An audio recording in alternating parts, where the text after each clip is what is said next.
Assalamualaikum warahmatullahi wabarakatuh. Salam belajar dan bertumbuh. Alhamdulillah wa syukurillah wassalatu wassalamu ala rasulillah.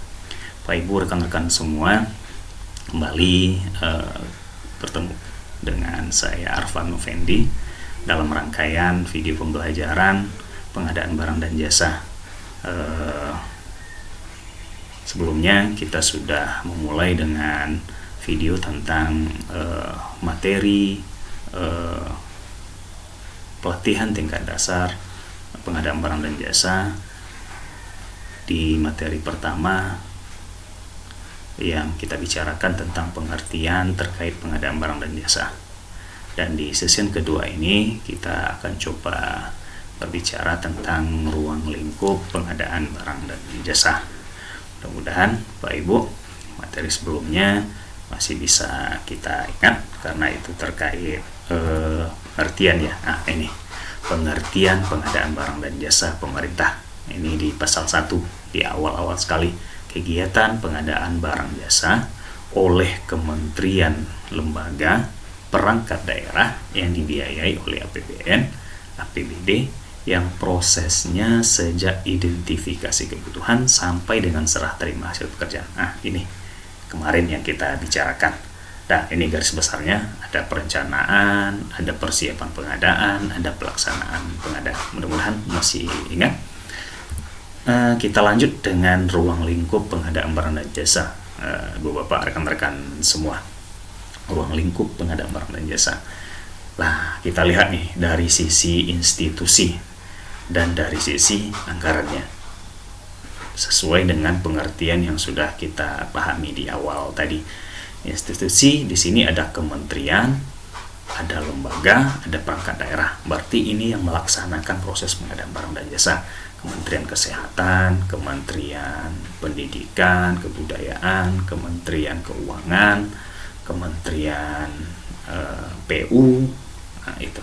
Terus lembaga, misalnya lembaga ada lembaga pengadaan barang dan jasa LKPP, terus ada lembaga SAMI negara, dan ya lembaga negara lainnya. Terus perangkat daerah. Jadi perangkat daerah, dinas-dinas, OPD seperti itu yang melaksanakan proses pengadaan barang dan jasa. Berarti institusi ini pengguna barang dan jasa dipayungi oleh Perpres 16/2018 secara luang lingkupnya. Terus dari sisi anggaran APBN dan APBD, berarti terus ada pinjaman dalam negeri atau hibah dalam negeri yang diterima oleh pemerintah atau Pemda.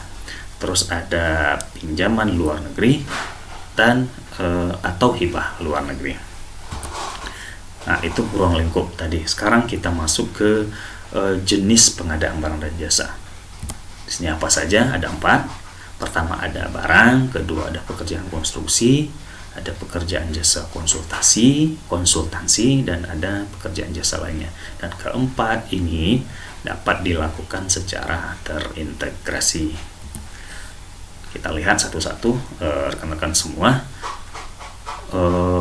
yang masuk kategori jenis barang.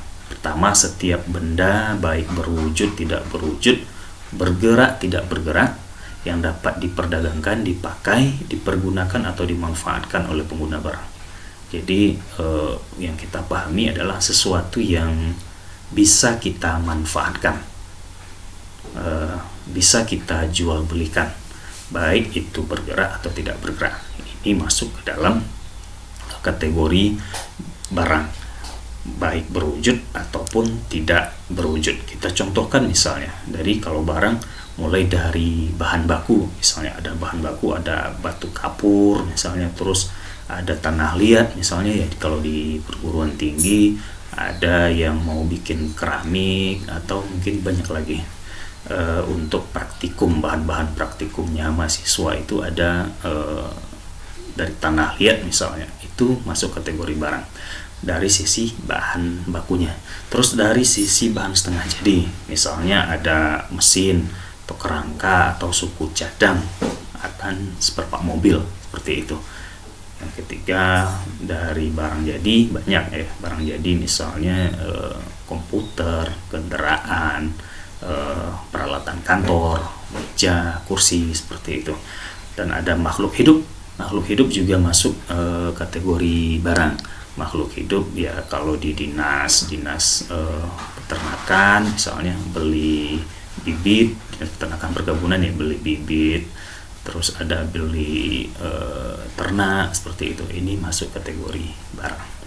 Yang kedua, pekerjaan konstruksi.